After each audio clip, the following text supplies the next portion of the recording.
Sa hindi pagtatagal mga kapatid, praise God. Handa na ba tayo makarinig ng ating lecture sa oras na ito? Salita na ating Panginoon. So let's welcome our evangelist, Evangelist E.K. Pistaño. Praise God! Sa Diyos ang lahat ng papuri. Sabihin natin, God bless Evangelist E.K. Pistaño. Praise God. God bless. Come on, bigyan natin ng Diyos na malakas na palakpak at papuri. Sige po, kung mabuti ang Diyos sa iyo, ibigay mo ang pinakamalakas na palakpak. Samahan natin ang sigaw ng papuri sa Panginoon. Hallelujah! Come on, somebody. Lift up your voices. Worship the Lord Jesus Christ. Wala tayo dito para magpa-cute. Wala tayo dito para magpagwapuhan, magpagandahan. Nandito tayo para sambahin ang ating buhay na Panginoon. Come on, for 5 seconds, ibigay natin yung pinakamaingay na papuri! Hallelujah! Hallelujah! Thank you, Jesus! Thank you, Jesus! Thank you, Jesus! And everybody shout, Hallelujah! Praise God, the Lord is so good, and what a beautiful place na meron tayo ngayon, mga kapatid. Napakagandang lugar na atin pong pinagdadausan ng gawain, pero mas maganda kung pupunuin natin ito ng atmosphere ng pagpupuri at pagsamba sa ating Panginoon, mga kapatid. Hallelujah! Napakaganda kung ang lugar na ito ay masaturate ng buhay na presensya ng ating Panginoon, mga kapatid. Praise God. Sabihin mo nga sa katabi mo, nandito ako para magpuri sa Panginoon. Sabihin mo ulit sa katabi mo, pag hindi ka magpupuri, lilipat ako ng upuan. Amen. We are here to honor the Lord Jesus Christ. We are here to magnify Him. We are here to bless His name. We are here to exalt the name of the Lord Jesus Christ. Praise God. Praise God. So yung iba ko pong pasasalamat ay ibibigay ko na lang po mamaya. Mga kapatid, give respect po sa ating time. And I believe tayo po ay mabibless sa mga susunod po ng mga preachers, mga kapatid, after me. And everybody shout, praise the Lord. Konting disclaimer lang, mga kapatid, yung akin pong ipipreach po ngayon ay I would be a liar and hypocrite kung ako rin ay hindi po guilty dito. So ako, mga kapatid, I myself, I'm not exempted sa akin pong isi-share for a few moments, mga kapatid. And I'm going to preach this because I believe this is what God wants to say to us. So pakitaas po ng mga Bible, mga kapatid. Meron po kayong mga Bibles. Praise God. Nasa na yung ating mga Bibles, mga kapatid. Amen. Yung iba, nasa cellphone, Bible apps. Alright, so Matthew chapter 23. Praise God. Salamat sa protection ng ating Panginoon. Nakarating po kami safe and sound. Kasama ko po, mga kapatid, si Sister Carmel, the multi-talented, gifted, special child of God. Praise God. Kasama po natin, mga kapatid. And you will be blessed. I promise you, you will be blessed sa ministry ng salita ng Panginoon, mga kapatid. Matthew 23 verse 1, Then spake Jesus to the multitude and to His disciples, saying, The scribes and the Pharisees sit in Moses' seat. All, therefore, whatsoever they bid you observe, that observe and do, but do not ye after their works, for they say and do not. Puro salita, walang gawa. For they bind heavy burdens and grievous to be borne, and lay them on men's shoulders, but they themselves will not move them with one of their fingers. But all their works they do for to be seen of men. Everybody say papansin. Yan. Ginagawa lang nila lahat para magpapansin. May mga papansin ba dito? Amen. They make broad their phylacteries and enlarge the borders of their garments, and love the uppermost rooms at feasts and the chief seats in the synagogues, and greetings in the markets, to be called of men, Rabbi, Rabbi. Skip tayo sa verse 25. Matthew 23:25, Woe unto you, scribes and Pharisees, hypocrites, for you make clean the outside of the cup and of the platter, but within they are full of extortion and excess. Thou blind Pharisees, cleanse first that which is within the cup and platter, that the outside of them may be clean also. Woe unto you, scribes and Pharisees, hypocrites, for ye are like unto white sepulchres, which indeed appear beautiful outward, but are within full of dead men's bones and of all uncleanness. Verse 28, even so, ye also outwardly appear righteous unto men, but within ye are full of hypocrisy and iniquity. Let us pray. Amang banal, salamat sa pagbabasa ng iyong mga salita. Ikaw ang mangusap, ikaw ang magminister. Anoint me your servant, O Lord, as I bring your word, O God, that will edify and strengthen the body. In the name of Jesus Christ, and everybody shout, Amen. I would love to preach to you this morning on the subject, lights, camera, action. Lights, camera, action. Kamayin mo yung katabi mo, sabi mong lights, camera, action. Hallelujah. So umupo na kayo mga kapatid bago ako mainis. Hallelujah. So ngayon mga kapatid, wala po tayong ibang desire ngayon. I declare in the name of Jesus na wala pong magiging fakers ngayon. Wala pong peke.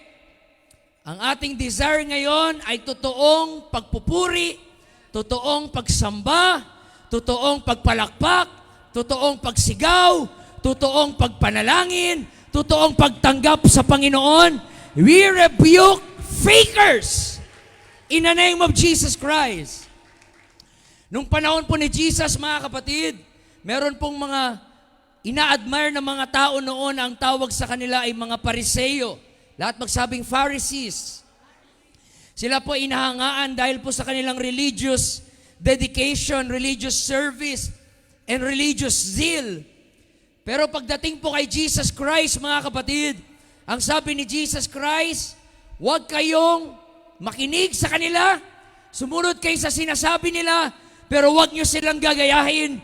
Dahil ang sabi ni Jesus Christ, yang mga Pariseo na yan po ay mga hypocrites, mga self-righteous, at mga judgmental, mga kapatid. Hallelujah. The reason why, bakit galit na galit si Jesus Christ sa mga Pariseo ay isa lang po ang dahilan. Dahil po sila ay mga hypocrites. Sa atin pong paglilingkod sa Panginoon, mga kapatid, ayaw ng Panginoon na tayo ay mga person or people of charisma pero walang character. Hindi po yan ang nais ng Panginoon, mga kapatid. Ang atin pong society ay nakafocus sa business na mag-promote ng mga taong may charisma, pero ang ating Diyos ay nasa business upang i-shape ang ating character. Nasa mundo po tayo, mga kapatid, napupurihin kung sino yung gwapo. Lahat ng gwapo, say amen. Hallelujah. Buti kaya pa ng konsensya nyo. Lahat ng maganda, say amen. Amen. Ang ating pong society, minamagnify sino yung gwapo, sino yung maganda, sino yung talented, sino yung mapera, sino yung matangos, sino yung matangkad, sino yung mga maputi. Pero tayo ng mga maliliit, tayo ng mga maiitim, mas maitim pa sa uling, mga kapatid, hindi po tayo masyadong nakakatanggap ng papuri sa tao. Why? Ang ating society ay nakafocus po sa charisma at hindi po sa character. It is my prayer ngayong umaga na tayo po ay hindi mga tao ng charisma, kundi tayo po ay mga young people na may character. Ang ating Diyos ay nakafocus sa character at hindi po sa charisma. Romans 12 verse 2, be not conformed in this world, but be ye transformed by the renewing of your mind. Paano nyo malalaman na ang isang tao ay walang character, mga kapatid? Malalaman po natin yan na ang tao ay walang character pag mas pinipili nila ang popularity kesa sa principles. You hear me, mga kapatid? Mas pipiliin nila ang popularity kaysa kumapit sa prinsipyo ng Panginoon. Ang dami pong mga tao ngayon, mga kapatid, na kanila pong ipinagpapalit ang prinsipyo ng Diyos para lang maging sikat. That's the problem when you don't have character, mga kapatid. Gagawin mo ang lahat, magko-compromise ka, mga kapatid, para lang marami kang likers. Magko-compromise ka para lang marami kang viewers. Magko-compromise ka para lang maraming heart. Hallelujah! Sinubstitute mo yung principle ng Bible, yung principle ng holiness, para gumanon-ganon, mga kapatid, sa TikTok, para yung super bass. Yung may mga paganon, mga kapatid, sinasangla mo, hallelujah, yung prinsipyo ng Diyos for the sake of popularity. That is not the will of God, mga kapatid. Hindi po nais natin ang kasikatan. Ang nais po natin ay mabigyan ng kaluguran ang ating Panginoon, mga kapatid. Huwag mong ipagpalit ang prinsipyo ng Diyos for the sake of popularity. Shout amen. At ang mahirap pag naging sikat ka na sa isang bagay na ibinenta mo yung prinsipyo ng Diyos para sa kasikatan, kailangan mong isustain yung pagko-compromise na yon para ma-maintain yung popularity mo. Dahil natatakot ka, baka marami ka ng magiging bashers pag hindi mo pinagtuloy, mga kapatid. That is the problem in our time today. Napakadami pong mga Kristiyano, hallelujah, na ang habol ay popularity, ang habol ay charisma, at hindi po character, mga kapatid. Hallelujah. I acknowledge Bible School. I acknowledge pag-aaral sa Bible School. Ako ay graduate sa Bible School. Hallelujah. Sister Kakang nag-aaral sa Bible School. But let me tell you this, ang Bible School ay hindi ka kayang bigyan ng character, mga kapatid. Hindi po sapat ang Bible School para mabigyan ka ng character. That is the reason why wala masyadong meron pong pagpipigil ng revival sa church. Bakit? Maraming tumatayo dito. Ang habol lang ay yung maging sikat. Ang habol lang yung maging makaperform. Ang habol lang yung maraming mabless, ma-admire sa kanya. Huwag natin naisin yan, mga kapatid. Ang naisin natin ay hindi popularity. Ang naisin natin ay faithfulness. Faithfulness sa prinsipyo ng ating Panginoon. Hallelujah. Huwag mo i-compromise yung apostolic message for the sake of popularity. Huwag mo i-compromise yung Acts 2:38 for the sake of popularity. Huwag mo i-compromise yung holiness doctrine and yung modesty for the sake, mga kapatid, of popularity. Hallelujah. Huwag po natin ipagpapalit yung ating character for the sake ng magandang reputation. Ano ang character, mga kapatid? Character is a commitment to your values without compromise. Character is a commitment to your values without compromise. Anong ibig sabihin pag sinabing values, mga kapatid? What is the meaning pag sinabi nating values? Values means, hallelujah, values are the things you value. Yun lang yun. Pag tinanong ka, anong mga values mo? Ang ibig sabihin lang nun, ano ang binibigyan mo ng halaga? Kung ano ang binibigyan mo ng halaga, hindi mo yan i-compromise. If you value your marriage, you will not compromise it for adultery. If you value your ministry, you will not water down the message of the gospel. Bagamat maraming mang mag-amen o wala, maraming mang mabless, mga kapatid, o wala mang mabless, maging sikat ka man o hindi, hindi mo ipagpapalit, mga kapatid. Why? You value the ministry. You value the Word of God, mga kapatid. At yun ang nais ng bawat isa, na tayo po'y maging young people na meron pong values, mga kapatid. Hallelujah. Tingnan nyo si Joseph. Na, if you remember the story of Joseph, nakulong siya for 13 years because of his integrity. Biruin nyo, mga kapatid, ang gwapo ni Joseph. Kamukha ni Brother Christian, mga kapatid. Matipuno, ang lakas ng dating ni Joseph. Parang medyo kalokalike kami ni Joseph, mga kapatid. Siyempre, naghuhugas siya, nagmamap siya, nagwawalis siya doon sa templo sa Egypt. Yung asawa ni Potiphar na pag ganun, gwapo niya. Lang, ano siya, ang muscle. Tapos, gumaganon-ganon pa si Joseph, nakikita yung abs niya, mga kapatid. Hala, pandesal. Hallelujah. So, anong ginawa, mga kapatid, ng asawa ni Potiphar? Hi, Jo. Musta na, Jo? Pag wala yung asawa niya, mga kapatid, hallelujah, pag wala yung asawa niya, si Potiphar, hallelujah, nagpapakit-pakit, mga kapatid, yung asawa ni Potiphar. Ginaganon-ganon yung kanyang legs. Jo, musta? Merienda ka, Jo. Hallelujah. Puro siya pagpapakit, mga kapatid. Hallelujah, na ang ginawa ng asawa ni Potiphar, tinutokso si Joseph, mga kapatid. Hallelujah. Tinukso siya. Kaya may mga biruan nga ng mga pastor, iisa lang talaga ang Joseph, mga kapatid. Dahil siguro kung ako yung tinukso doon, ewan ko lang, mga kapatid. Hindi na ako magsasalita. Hallelujah. Pero nung tinukso doon si Joseph, anong sabi ni Joseph? Hindi ko to kayang gawin sa aking Panginoon. Hindi niya inalala yung sasabihin, mga kapatid, ni Potiphar. Ang inalala niya, ano ang sasabihin sa akin ng Diyos? Yun ang integrity. Yun ang commitment. Kahit walang nakakita sa iyo, alam mo, nakikita ako ng Diyos. Dahil masarap maging mabait pag marami pang nakakita.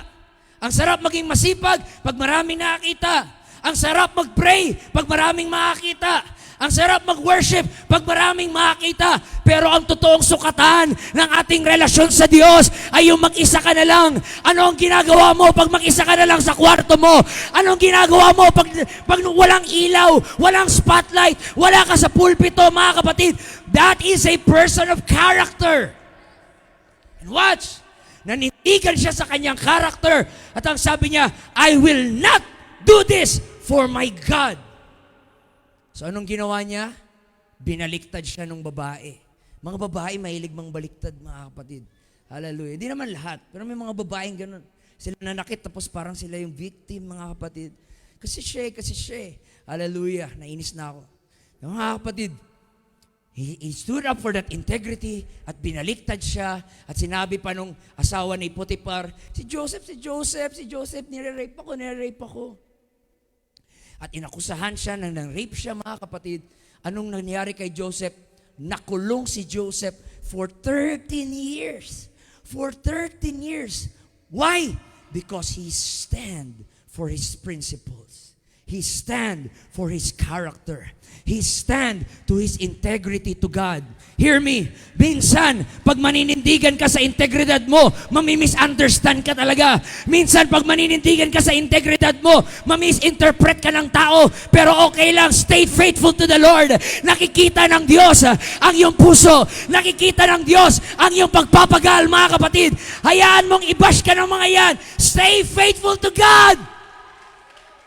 And Joseph was imprisoned for 13 years because he stand for his character rather than reputation. And he suffered there, mga kapatid. Pero tingnan nyo, after 13 years na nakulong siya, another form of integrity, hindi nagplot ng revenge si Joseph. Hindi nagsabi si Joseph, mag-antay lang kayo. Pag ako makalabas talaga, babangasan ko mga mukha nyo. Mga ulo nyo, uumtog ko talaga. Yari kayo sa akin, sasapakin ko kayo. Walang ganun. But even nung nakulong siya sa kabila ng kanilang false accusation, he forgave them. Pinatawad niya, mga kapatid. Hallelujah. That is the person of integrity. That is a person of principle. Young people, kung gusto talaga natin ng revival, mga kapatid, hallelujah, i-prioritize inyong mga private life. Huwag kayong mag-focus na maging mabango kayo dito sa public. Maging faithful kayo sa mga private lives nyo, sa mga prayer life nyo, sa mga devotional nyo. Maging faithful ka. At pag faithful ka kay Lord sa private, ipo-honor ka niya sa public.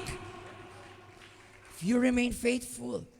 Kasi ngayon, pag ganito, di ba, ang sarap mag-worship. Pero pag mag-isa ka na lang sa kwarto, tapos ang may wifi, tapos andyan ang cellphone mo, tapos may incognito, then. Here comes the test, mga kapatid. I am going to tell you, pag makita ni Lord na talagang faithful ka sa Kanya, na talaga ang paglilingkod mo ay hindi mo habol yung papuri ni pastor, papuri ng tao, at papuri ng kapatiran. Ang habol mo ang Panginoon. Hallelujah, itataas ka ng Panginoon.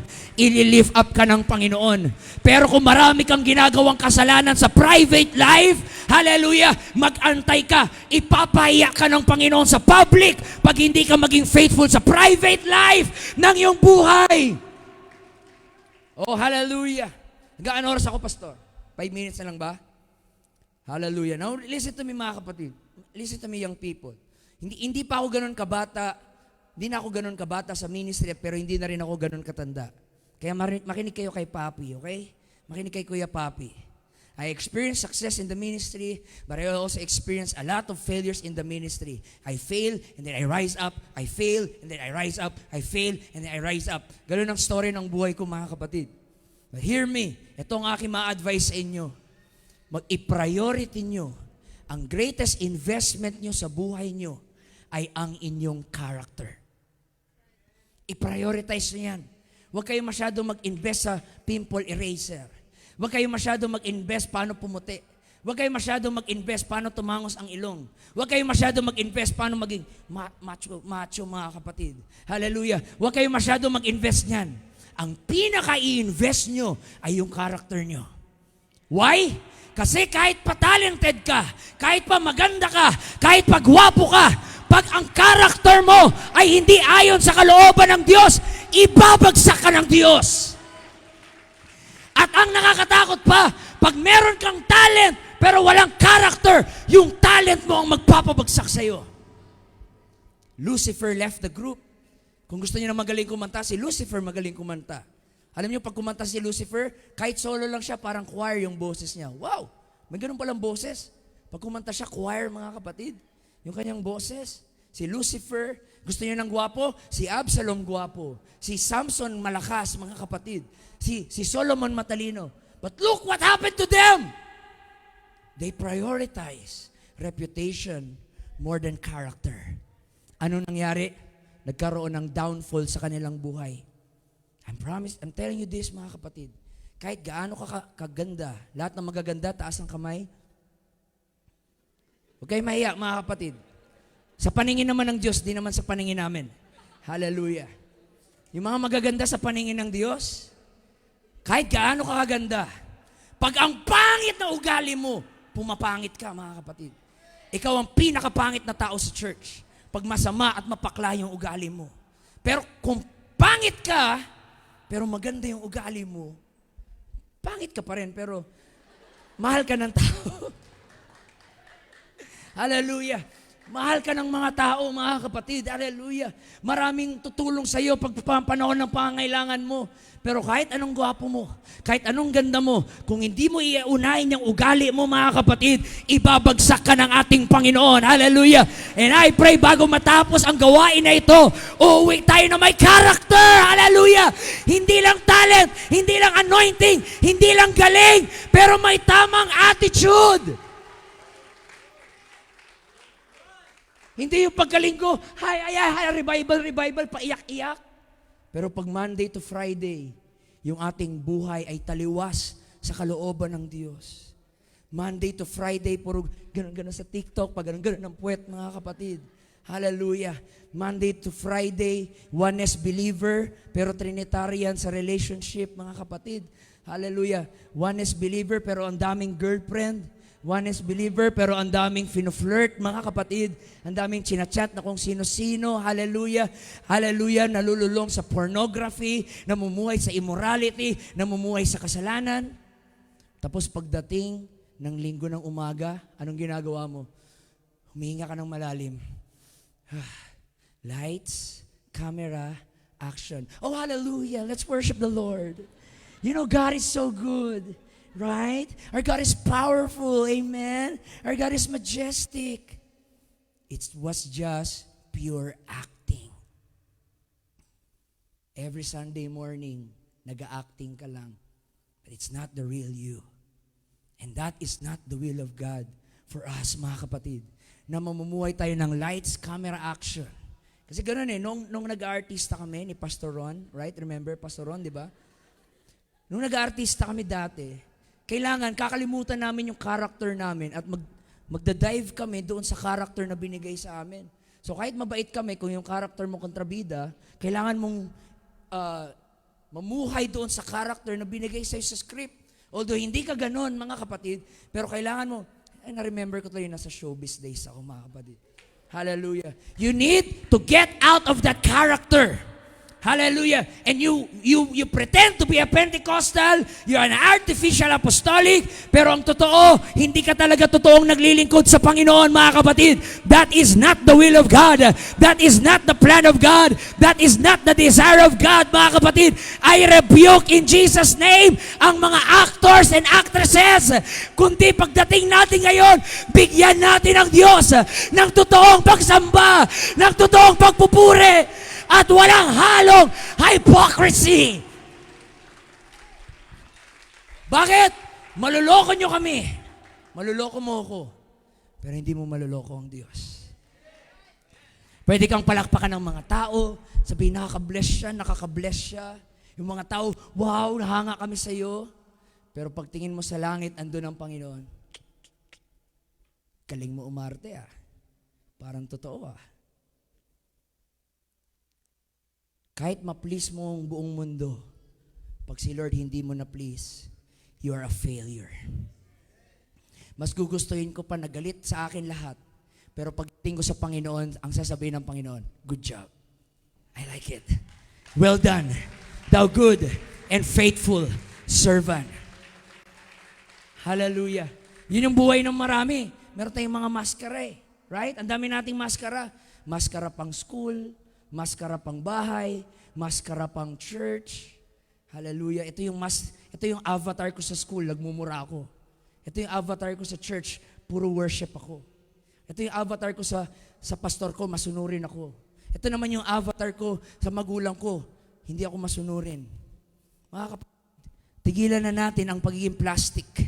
Tigilan na natin ang pagkukunwari, mga kapatid. It's time na maging totoo tayo sa ating paglilingkod sa church. Dapat kung sino ka in the pulpit, ganun ka rin off the pulpit.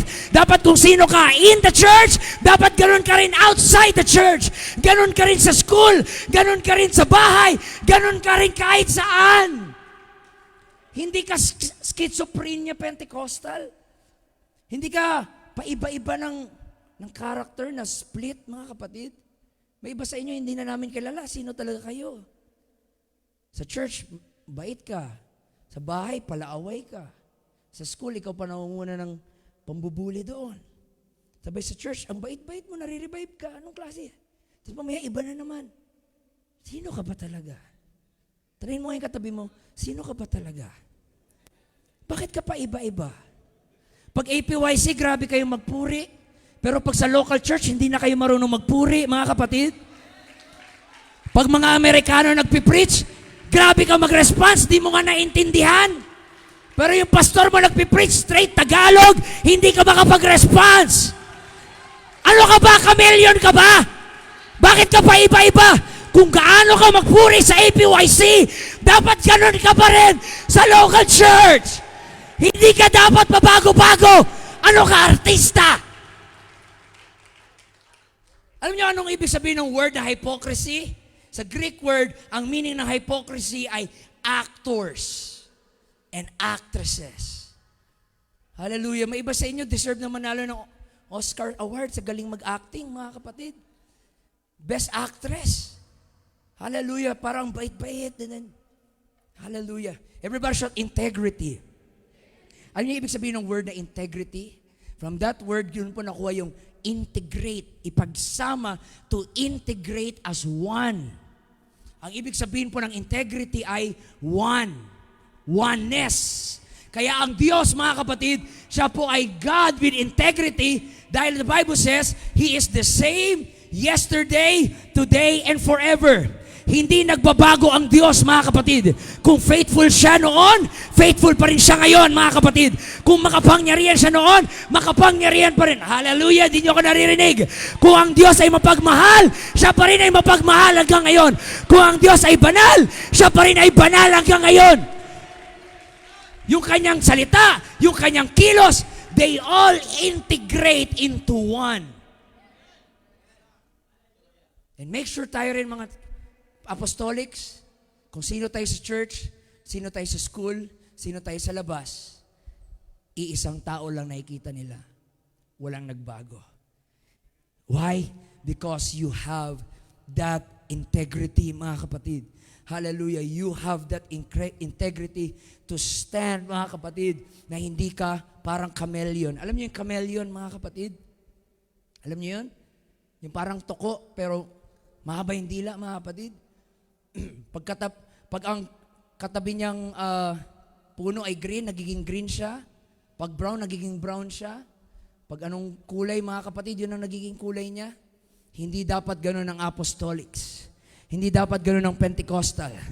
Pagkos, kahit nasaan ka, kahit yung paligid mo nagmumura, nakikitaan ka na ikaw lang talaga hindi nagmumura.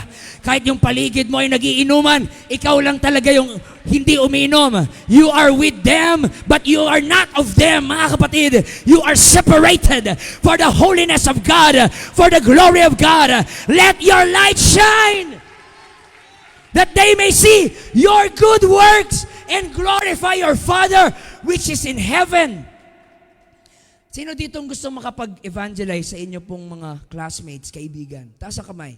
Gusto niyo silang ma-soul win? Wala? Ayaw niyo silang ma-soul win? Gusto niyo silang ma-impyerno? Parang iisip niyo, wala pa yun, ma-impyerno na yun. Sino dito gusto ma-evangelize sila? Taas ang kamay. Gusto ma-evangelize mga classmate nyo, kamag-anak nyo, mga walang hiya, mga kapatid. Gusto niyo sila ma-evangelize? Alam niyo ba paano niyo sila ma-evangelize? Not by this. Not by the brilliant of your mind, the brilliant of your words. The only way na ma-evangelize mo sila is to live holy. Follow peace with all men and holiness, for without which no man shall see the Lord. You cannot win them if you are like them. You cannot win them kung katulad mo sila, mga kapatid, na kanilang lifestyle. Kailangan makita ang separation. At ano ang separation na yun? Yun ang living a holy life and a life with modesty. Buri mo kung kasama mong nagmumura, sabay ayain mo sa church? How could you evangelize them? You destroy your testimony if you are being like them. So for you to win them effectively is to live a holy life, to live a life with integrity. And I promise you, pag makita nila na may prinsipyo ka, marunong ka manindigan sa salita ng Panginoon at sa commitment mo sa Diyos, sila na ang lalapit sa iyo at sasabihin, paano ba pumunta dyan sa church nyo? Bakit nung lahat kami depressed, ikaw lang ang yung masaya? Anong meron sa'yo?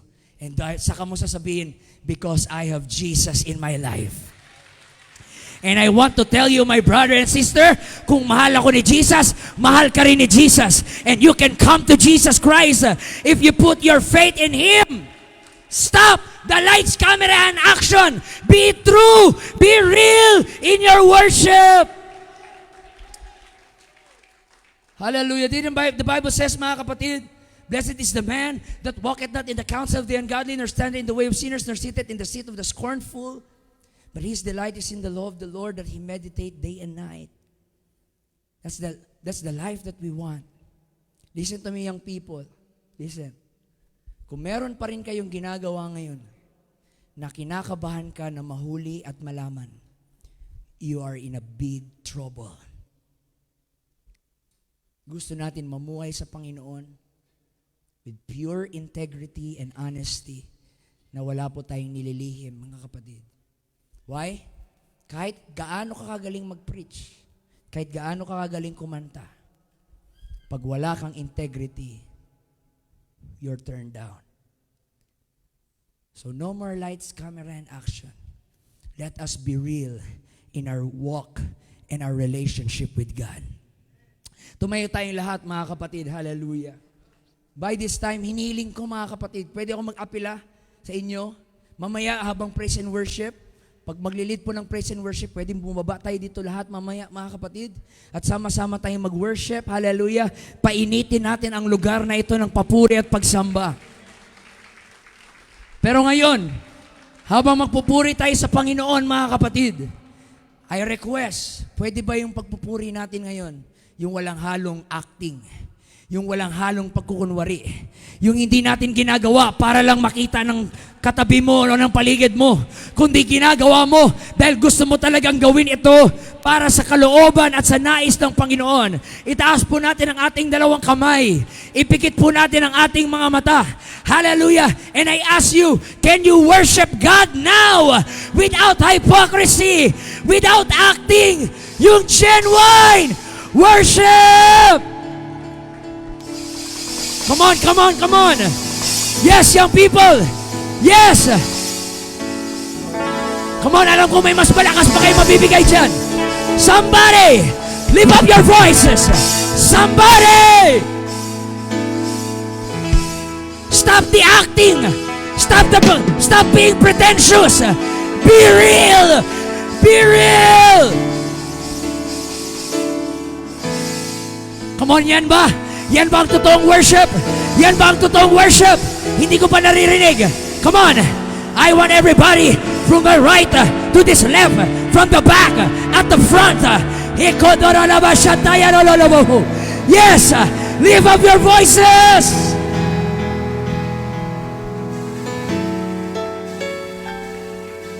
Come on, come on, come on! Don't stop, don't stop, don't stop! Don't stop, don't stop! Yes! Yes! Huwag tumingin sa katabi! Huwag tumingin sa paligid! Bigyan mo ang Diyos ng totoong pagsamba!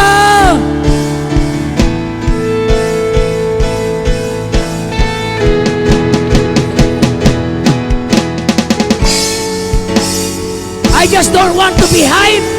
I want to be holy. I want to be holy. I don't want to pretend. Pagod na ako. Pwede ba ako makarinig ng mga young people na sasabihin sa iyong puso, pagod na akong magkunwari. Pagod na akong magkunwari. Pagod na akong magmaskara. Pagod na akong magtago. I want to be real.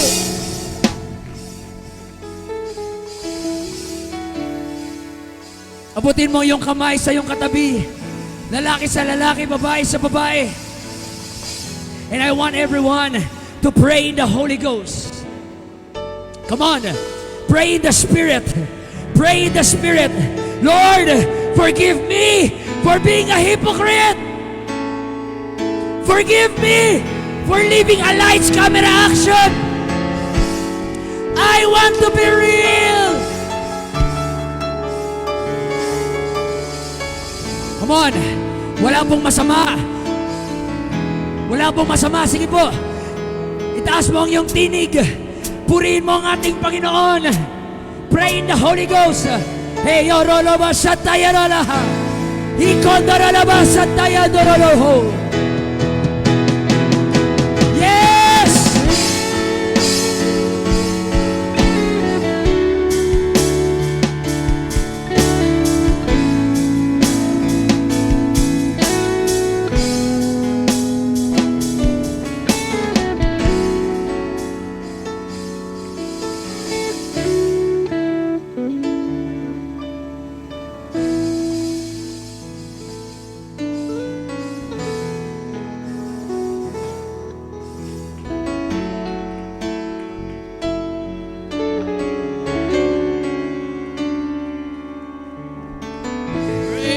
Napakabuti ng ating Panginoon. Tunay na dararaman natin ang ating buhay ng Diyos na pinaglilingkuran. Siya lamang ang Diyos na karapat-dapat papurihan at sambahin. Woo! Siya ang Diyos na hindi nagbabago noon, ngayon at magpakailanman. Kaya sa oras na ito mga kapatid, woo! Awitan natin ang Diyos ng mga papuri, buhay na pagsamba. Siya lamang ang karapat-dapat. Woo! Sa Diyos ang lahat ng papuri. Thank you, Jesus. Yes! Maganda tayo mga kapatid. Aawit tayo ng masayang awit sa ating Panginoong Diyos. Yes, come on, church. Let's continue to praise Jesus. Hallelujah. Shout the name of Jesus. Come on. Hallelujah. Thank you, Lord. Yes, let's clap our hands to Jesus. Come on.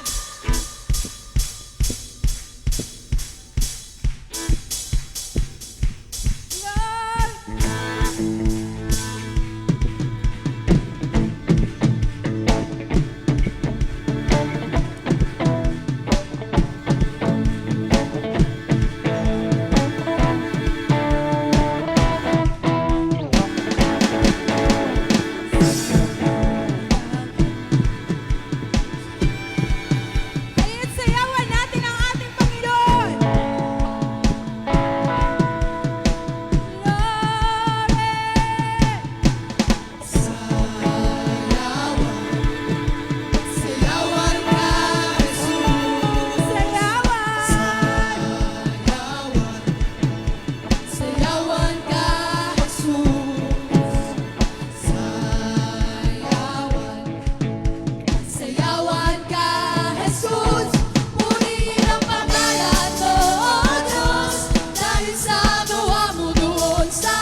pigilan ang mga paa sa paglindak para sa'yo. Tatalon at sisigaw ako sa pagpupuri sa pangalan mo. Dahil ikaw ay karapat-dapat, sasayaw ako. Sayawan. Yes, come on! Sayawan ka, Jesus. Sayawan. Sayawan ka, Jesus. Hallelujah.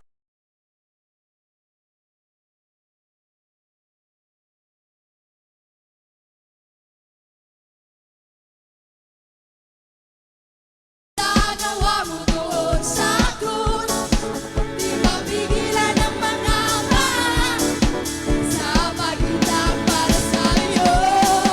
Tatalon at sisigaw ako sa pagpupuri sa pangalan mo. Dahil ikaw ay karapat-dapat, sasayaw ako. Ating purihin ang pangalan natin, Panginoon. Ang pangalan mo, Diyos. Dahil sa gawa mo doon sa krus, di mapigilan ang mga paa sa paglindak para sa'yo. Tatalon at sisigaw ako sa pagpupuri sa pangalan mo. Dahil ikaw ay karapat-dapat, sasayaw ako. Ngayon ang araw ng Diyos. Ngayon ang araw upang bumawit ng papuri. Itataas ang aming kamay. Tayo lumundag! Ako ay lulundag at sasayaw. Aawit at sisigaw. Dakila ka, kabanal-banal na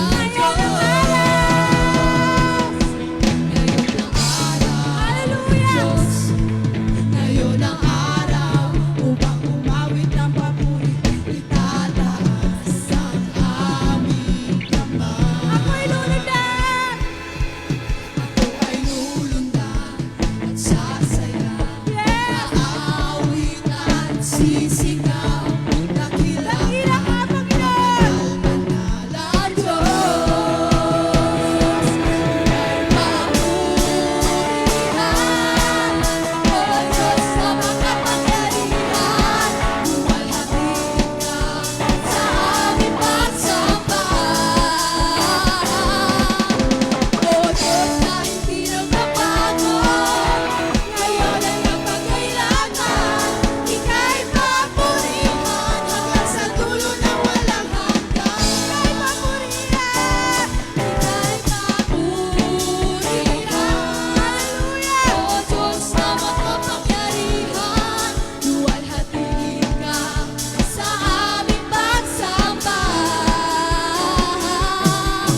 O Diyos na hindi nagbabago, ngayon at magpakailanman. Ika'y papurihan hanggang sa dulo ng walang hanggan.